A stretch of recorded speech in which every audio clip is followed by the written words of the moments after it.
Okay, one of the beautiful things about the Algebra 1 STAR test, or the EOC, is that you get to use your calculator on the entire thing.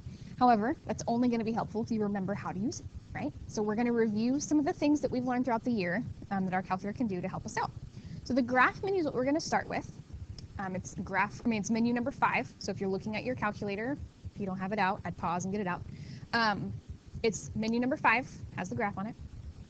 It allows you to see a function and its points visually on a graph. It allows you to see different attributes when you use that magic G-solve button, the y-intercept, the x-intercepts, the vertex, intersection point, etc. Okay, a few little tips here. Remember that you can use the plus and minus signs to zoom in and out. And remember that you can use Shift F3, the viewing window, and change it to standard to get you back to a 10 by 10 window. Excuse me, and I'll remind you of these things whenever I actually do a problem with you. So what I'm going to do now is I'm going to go through a variety of STAR questions where typically we taught you to do it by hand, but your calculator can do it for you, okay? So number 4, which statement about the graph of y equals 8 times 0.25 to the x is true? Well, we taught you how to do this by hand. You know what these pieces mean, you know what the 8 is, you know what this is, you know things about exponentials and asymptotes, but if you blank on all of that, your graph menu can help you see this function. So I'm going to type in 8 times 0.25 to the x. Okay, make sure you use the right x. It's this one underneath the alpha sign, or button, sorry. Press enter. I'm going to draw it, and I can see my beautiful exponential, right?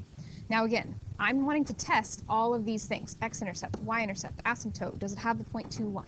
So x-intercept, I'm going to press G-solve, and I know that x-intercepts are roots. I'm going to press root. It says not found, which makes sense because we know that they don't have x-intercepts. But let's say again, you blanked, so you know f is not the answer, okay? Y-intercept is 0.8. So I'm going to do, again, draw, G-solve, y-intercept. There it is, it's 0.8, 0.8, we're good. This is probably my answer, okay? But let's check the others. The equation of the asymptote is x equals 0. Well, I don't know, or the calculator doesn't have an asymptote button. G-solve doesn't say asymptote anywhere, even if you press the arrows. But what I can tell is just when I look at my graph, I can zoom in and zoom out and move over, like I was showing you, or pointing out on those tips. I can zoom in and look and see that it does not touch the x-axis. No matter how much we think it doesn't actually touch the x-axis. I can't even tell where I am anymore. There we go. Okay, so the asymptote is at the x-axis. Now, that does not mean x equals 0, because this is a vux. That's a vertical line. So that's not the answer. We want y equals 0, because it's a hoy, right? Okay, last thing, it includes the 0.21.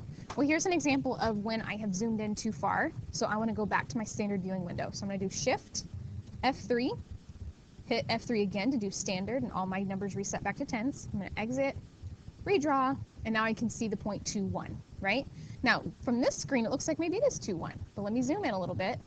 Now I can tell there's not a point there, okay? The graph does not go through 2.1. So the answer is not J either, which means it has to be G. Again, you could have done all of that without the graph, just knowing what you know about exponentials, but if you blank, your calculator's there for you. Okay, so another question that you could do in your calculator is solving a system. So any question that talks about solving a system. Again, I'm going to say this a lot in this video. We taught you how to do this by hand. We taught you that you could solve the system by substitution, by plugging this x expression into the x of the other equation. But if you don't want to do it that way, if you'd prefer the calculator to do the work for you, you can always graph these two and find their intersection, okay? Now, in order to graph them, you have to solve them both for y. So I'm going to do that really quickly. The first one will be y equals 1/2 x minus 2 plus 2. I'm going to add the 4, so plus 2. Okay, that'll be the first equation. The second one, I don't know if I can do that in my head. I'm going to subtract 7x and divide by 5. So it'll be y equals negative 7/5 x minus 66/5. Again, that's not very pretty. It may be easier just to do substitution. But for purposes of the video, I'll show you this. I'm going to type these in, 0.5x plus 2, and then negative, do the parentheses here, negative 7/5 x minus 66/5. Okay, I'm going to draw. I don't see an intersection, so I'm going to zoom out, and there it is, right? I also could have done the standard window thing. But now I want to find intersection. So again, Gsolve is my favorite button. On Gsolve, there's an option that says intersection, again on F5. So I press that, and I see the intersection point is -8, -2. So there's my solution, but the question asks for the x value. So -8 would be my answer. H right there. Okay. Now again, if you're not very good at solving for y, like we had to do here, especially with all these fractions, this is probably not the method you want to do. You don't want to force yourself to use your calculator just to use your calculator. If you can do it in your brain, that's the better option. Okay. Alrighty, a few more. The graph of the quadratic parent function was transformed to create -x/4². Which of these describes the transformation? Looking at those answer choices, we have reflections and stretches. Some of y'all may be looking at this and groaning because you remember that this was kind of difficult, hard to remember. Again, calculator's going to help us out. So I'm going to type these in. So the first one was x². The second one was negative, in parentheses, I'm going to do a fraction here, x/4 all squared. Okay, I'm going to graph these. So blue is the parent function. And I can see pretty clearly, this was reflected across the x-axis. It was flipped down. So the x-axis is my reflection, so I can take care of G and J, those are gone. And then I see that it's wider, right? So either I'm horizontally stretching it or vertically stretching it. Well, if I've made it wider, I'm horizontally stretching it. Vertically stretching it would make it narrower. So my answer has to be F. Again, if you remember those things, we told you that anything inside is horizontal. We told you this negative means reflect over the x. But if you blank, calculator to the rescue. Okay, domain and range question. You'll notice there's no graph. So we've talked about domain and range a lot from a graph. But if there's just an equation, you may want to put that in your calculator so that you can see it visually. So they say that f of x equals -37. Okay, so that's my equation. I'm going to press draw. I'm not going to see it because it literally says -37, right? So I need to zoom out quite a bit. There it is, okay? So the domain, well, I can tell if I keep zooming out, it's just going to go on and on forever, left and right. So the domain has to be all real numbers. So that means it's either C or D. Okay, then the range. My options are all real numbers greater than or equal to -37. So that would be all the things from this point and up, or just -37, which makes more sense because this is a Hoy. So it would only be -37. So D is my answer there. Okay, a couple more. Which function is equivalent to -4? Parentheses x plus 7 squared minus 6. Again, we taught you to do this by hand, by working out the perfect squared trinomial, then distributing, moving the 6, etc., right? But let's say, again, you blank, and you want to know which one is equivalent. Well, we're going to go through, and we're just going to start typing. We're going to type all these things in. X plus 7 squared minus 6. We're looking for something that produces the exact same graph as this blue one, right? Now, I'm going to cheat just a little bit just to save us some time here. Let's see. I think the answer is either F or H. So I'm just going to do F or H. Or F and H. We'll decide between those two. -56x minus 202. And then H is -4x squared minus 56x minus 172. Okay, draw. Ooh, so if you noticed, the blue and the red were right on top of each other. Okay, let me zoom in a little bit. You can watch each time I zoom in. The blue and the red are the same. So that means that blue and red, blue being up here, red being this one, were the same. So my answer has to be F. Okay? All right, I think this is the last one. This one you've seen before, and you've actually done it in your calculator before. The area of a rectangular trampoline is 112 feet squared. The length of the trampoline is 6 feet greater than the width of the trampoline. The situation can be represented by this equation. What is the width of the trampoline? In other words, they've given you an equation to solve. They're saying it equals 0, and they want to know what is W. Well, we can't just work backwards. We can't say, okay, plus 112, try to square root. We can't do that. So we learned 5 methods to solve this. This is where we talked about factoring, square roots, splitting the square, quadratic formula, and graphing. So I'm going to go graph this function, x squared, I'm not going to type in a w, plus 6x minus 112. Draw. I want my roots because it says equals 0. So I've got negative 14, positive 8. Okay, you'll notice we've got an 8 and a 14 here, but the 14 is supposed to be negative. So we want the 8 because that's the positive answer, which makes sense if we're talking about the width. Okay? All right. There's a problem on your paper, a couple problems I think for you to try with your calculator and the graph menu specifically. These are from STAR, the questions on your paper. So again, see if you can do them by hand on your own, great, go for it. Or if you feel like you can't remember, see if you can use your calculator to help you. Okay, so feel free to pause the video and try that, and then we'll talk about a few more things our calculator can do. All right, so one more menu that we have is the table menu. So I'm going to arrow over here to the table menu, and you'll notice that same equation I typed in a second ago transfers over because these two menus are connected. Okay, if you put the equation in one, it pops up in the other. So what the table menu does is it generates a list of x and y values from the equation, and it allows you to skip the step of plugging in a number. A lot of times in math, we have to plug a number into an equation, and this does that for you. Whoa. So, there we go. Oh, moving too fast. Okay, so here, oh my lands. Here's a question. Given f of x equals 1/3 4 minus x squared, what is the value of f of 16? Well, hopefully you remember that this 16 just needs to be plugged in for x. Okay, you can completely do that by hand. But if that's something you've always struggled with, feel free to just type the equation in here.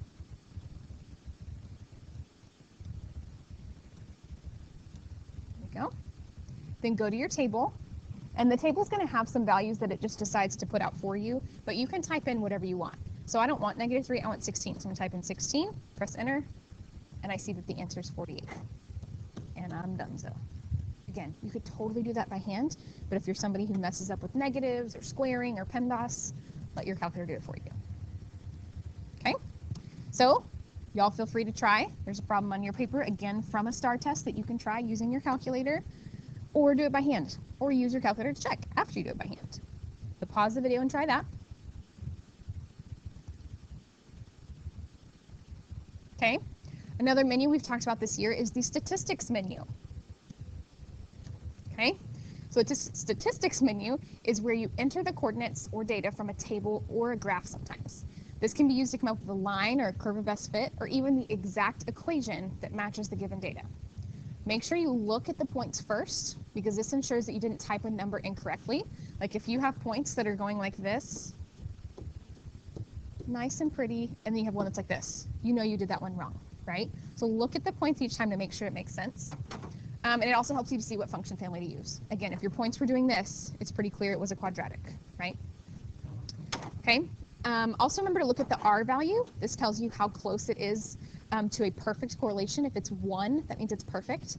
If it's like 0.99, it's still a really strong correlation. Okay. So STAR usually only has like 1 or 2 of these questions, but here's one that was on the test last year.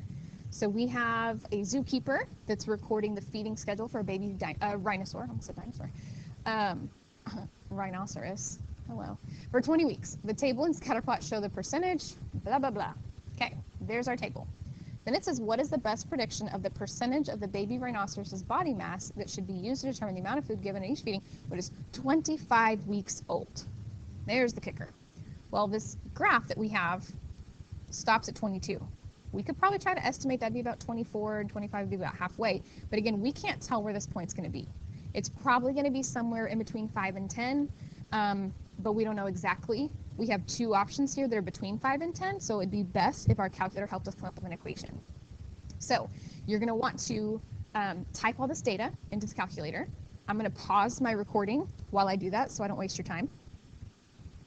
And voila, there's all my data. Okay. Once you have it in there, then remember that you're wanting to graph it. I choose graph line just for funsies.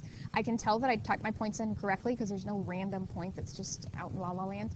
It looks like the graph that they gave me. So now I'm ready to calculate my actual linear regression. And I'm choosing linear because this is mostly in a line. So that means I want to choose the x. But remember, sometimes we choose x squared and sometimes we choose exp for exponential. Okay. So x, I like my equations look like mx plus b, so I'm going to go with f1. And now I can jot down my equation. Y equals -0.54 19.8x plus 19.803. Okay, the question's not asking for the equation, so it doesn't really matter how many points how many places I round to right now, but you'll be able to tell because it's multiple choice. Now, they want to know about 25 weeks old. Well, they're giving me an x value there because weeks is on the x-axis. So I'm going to go to my run matrix menu and just type this in. So negative 0.5448 times 25 plus 19.803. 6.183. Well, I'm thinking G is probably my answer because that's pretty close to 6. Okay? So again, that's where you're going to use a linear regression. Or if it's quadratic, use quadratic regression. Or if it is exponential, exponential regression. All three might be an option. So pause the video. I'm not going to do this one just to save time in this video, but pause the video, try the one on your paper, see if you remember how to do all those steps. If not, go back and look at notes. Go watch the video again. Okay, last menu is the run matrix menu, and this is the one that I'm in right now on my screen. It's your standard math calculation screen, okay, just for regular old math computations. Now, it will simplify fractions for you. It will convert fractions and decimals. It will simplify radicals for you, and last but not least, it will trick you if you're not careful. Okay, and I'll talk about that in a second.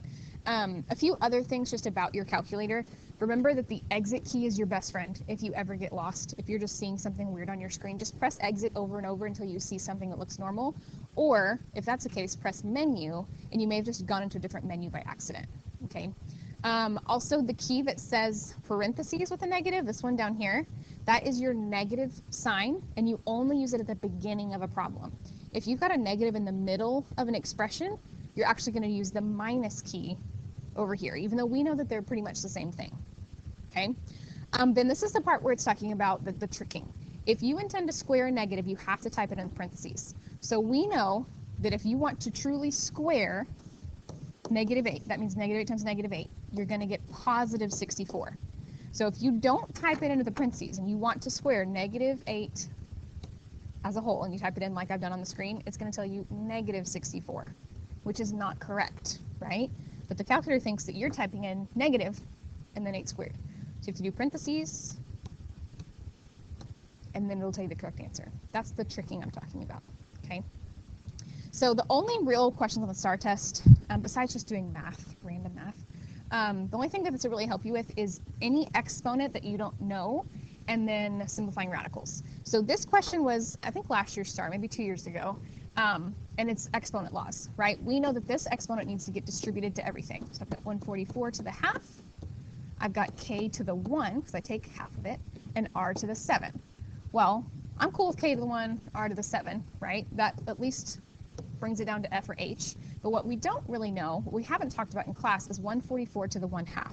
So I'm just going to type that in over here in my run matrix screen. I'm going to just type 0.5. You're okay with that? And I see that it's 12. Okay, because 1/2 actually means square root. We didn't go over that in class because it's not that important. But if you didn't know that, you could type it in, and you would know that the answer is f. Okay? It's also true just for things like 25 raised to the 9th. You probably don't know that and probably don't want to work it out, so you can just type it in. Okay? The other thing that STAR will be asking you that can be easily done in your calculator is to simplify radicals. We did this by hand in class, but your calculator will do it for you, literally without like hardly any steps. So we would have broken this 96 down into two numbers, 4 times whatever that is, 24, and continued the process. But I can just type it in here, shift. You type the x squared key, it's got a little square root above it, type in 96, press enter, and it will simplify it for you. 4 root 6, so my answer is D. Okay? All right. So, you try the problems that are on your paper regarding the run matrix screen. Pause this. There's only a few more little tidbits at the end of the video I want to talk to you about your calculator, and then we'll be done. So, potential errors that you might see on your screen is a dimension error. It says dim. A dimension error only occurs in the statistics menu, okay? And I can actually show it to you really easily. In the statistics menu, if you were to just delete a number so that the bottoms don't line up, see how there's like a hole here? We got 20, then we don't have a number here. That's a dimension error. The two lists don't match. So if I try to do anything, let me just try to calculate a linear regression. Dimension error, okay? Because it can't do it because it doesn't know what goes with that x value. So if you get a dimension error, just go back and check your lists, okay? A syntax error, that's when you've typed something in wrong. And when you do a syntax error, it will tell you what you do wrong. It'll just move your cursor there. So for example, if I do 25 negative 4, 25, I was trying to write -4, but I put the negative key. I press enter, it tells me it's a syntax error. So when I press exit, it's going to move my cursor to where the problem is. When I press exit, it moves it right there in between the 25 to show me that's what's wrong. So I can delete it and type a minus key, which is a little bit bigger, and now it works. Okay, so usually it's a negative sign versus subtraction sign. But if you see syntax error, it means you type something in wrong and the cursor will move to where you did your error. Okay, MA error, that's a math error, mathematical error. And this happens very rarely, but it's something like that just doesn't make sense in math, like dividing by 0. 5 divided by 0. We know that's not really possible, that's undefined, so it says MA error. Okay, so if you get that, either you type something in wrong, so you didn't mean to do it, or the answer's undefined or something. Okay, so you do not need to use your calculator for every single problem. You are still smarter than your calculator, okay? Do not force yourself to use your calculator with every problem. Just use it when you need it. Use it as a checking tool to make sure that you've done the math correctly. Use it as a visual if you just want to look at the graph. But do not try to force yourself to use it with every problem, because there's some problems that it's just straight up not helpful, okay? In fact, as I was going through the test to pull problems, there's plenty of problems where I thought, literally the calculator's not going to help you with that at all. That's not going to work in the slightest. So you're still going to have to do the majority of this test using your brain and using the things that we've taught you all year. But the calculator is a great tool and can definitely help you if you blank on certain things that the graph can show you, or the table can show you, or whatever. So hopefully that helped refresh your brain on some calculator skills. Make sure you ask your teacher if you have any questions. Make sure you play around with your calculator between now and STAR so that you get comfortable with it and don't have any questions during the test, because we can't really help you. Let us know if you have any questions.